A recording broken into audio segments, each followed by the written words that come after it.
دوستمون چیکار کنیم؟ این سر خونشه. تا خونه کیه؟ سلام، چطوری؟ چه خبر؟ بیا توی چای بخوریم. این خونشه. رفتیم تو خونش.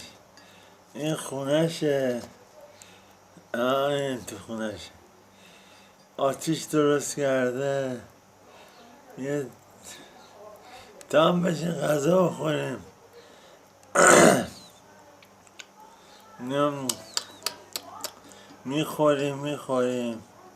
میخوریم. این درم باز بدم که مردم ببینن. ما چای میخوریم. رو تلویزیون نگاه میکنیم. الو حالت چونه؟ ای بابا، این حالت چونه؟ نه افتادن روز. ای بابا، چیکار کردی باطلم؟ چیکار کرد؟ باش فهم موازم 5 دقیقه ببینمت برم خونه حالم خوب شه. یه بغل بده. بوس لالا.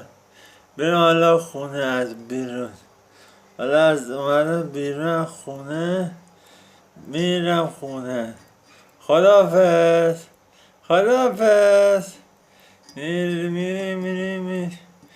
میریم.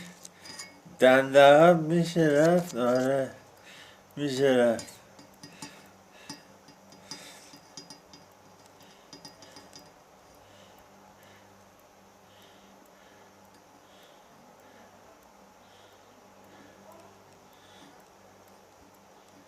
چرا سابسکرایب خیلی خوبه. بریم. خداحافظ.